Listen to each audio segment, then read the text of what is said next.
7 minutes pour changer. Dans ces 7 minutes, il y a 7 minutes qui vous changent.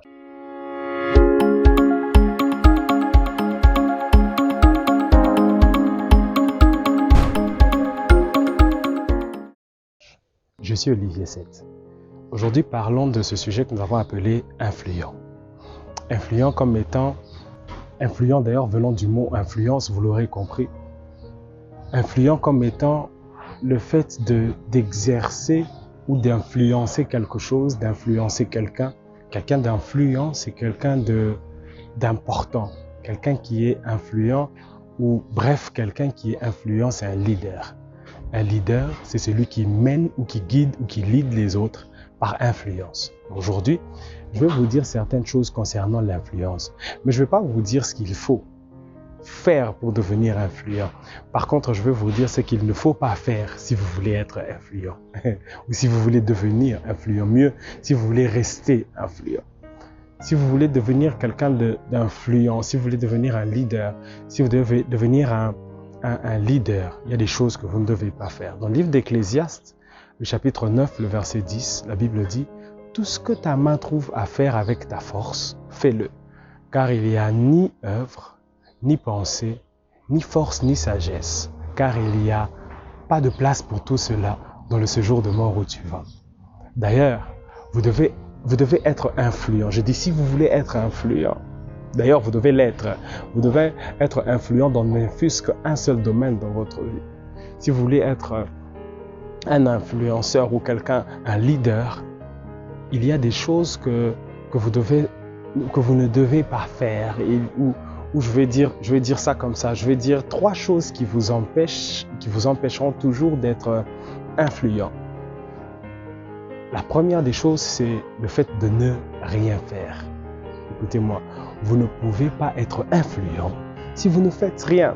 Ici, lorsque nous parlons de faire quelque chose ici, il ne s'agit pas forcément de travailler à la banque ou de travailler dans un ministère, dans le pays ou dans n'importe quelle entreprise.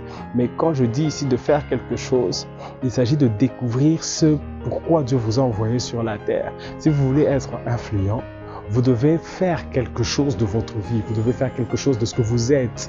Vous devez faire quelque chose de votre vie. Si vous ne faites rien, si vous ne développez pas ce que Dieu a mis en vous, vous n'aurez rien comme résultat. Si vous ne faites pas grandir ce que vous avez, vous resterez au même niveau. Et si vous ne travaillez pas dessus, ça veut dire si vous ne faites rien sur vous, si vous ne faites rien pour les autres, si vous ne faites rien autour de vous, vous n'aurez rien. Vous devez savoir que si vous voulez être influent, l'une des premières démarches que vous devez entamer, c'est de commencer à faire quelque chose.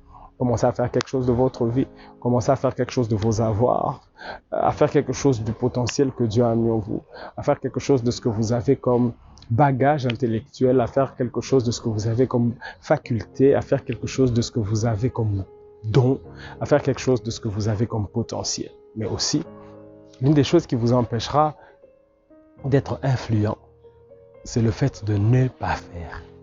Retenez bien, le fait de ne rien faire vous empêchera d'être influent, mais aussi le fait de ne pas faire vous empêchera d'être influent. Ne pas faire quoi? Ne pas faire ce que vous êtes censé faire. C'est-à-dire ne pas faire ce que vous êtes censé faire. C'est-à-dire ne pas faire ce que vous êtes censé organiser, ce que vous devez organiser, ne pas faire ce que vous devez faire croître, ne pas faire croître ce que vous devez faire croître, ne pas faire grandir ce que vous devez faire grandir, ne pas faire ce que vous avez comme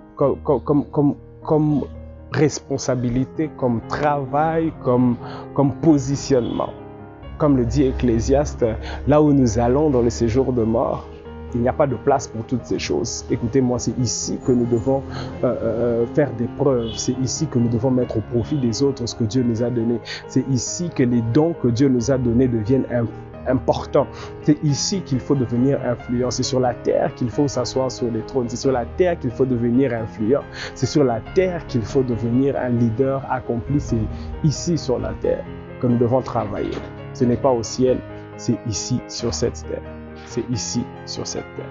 Et la dernière chose qui vous empêchera d'être influent, après ne rien faire, ne pas faire, la dernière chose qui vous empêchera d'être influent, c'est mal faire.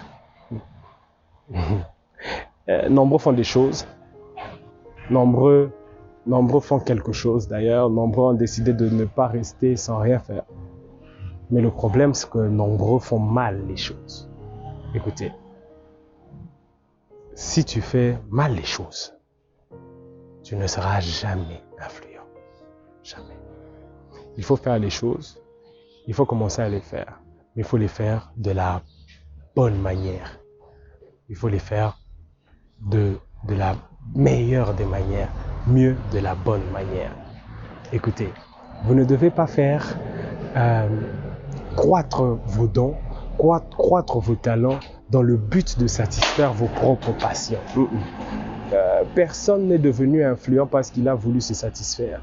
Tous ceux qui sont devenus influents le sont devenus parce qu'ils ont décidé de travailler, certes pour faire grandir ce qu'ils avaient, certes pour faire croître ce qu'ils avaient, certes pour développer ce que Dieu a mis en eux, mais beaucoup plus pour les autres, pour faire avancer ce que les autres attendent de nous. Ce que Dieu a mis en nous, ce n'est pas forcément pour nous que Dieu les a mis. Dieu les a mis pour faire avancer les autres, pour influencer les autres. C'est en cela que vous êtes un leader, dans votre capacité d'influencer les autres. Vous êtes la réponse à une situation. Vous êtes la réponse de Dieu à une situation qui a traîné. Vous êtes la réponse de Dieu à un problème, à une question dans une famille. Vous êtes la réponse de Dieu au problème de votre nation. Vous êtes la solution de Dieu au problème de votre famille. Vous êtes la réponse de Dieu par rapport à un domaine de la vie. Écoutez-moi, faites bien les choses parce que la vie de plusieurs en dépend. Et dépend de comment est-ce que vous faites les choses. Et n'oubliez pas, dans ces 7 minutes, il y a 7 minutes qui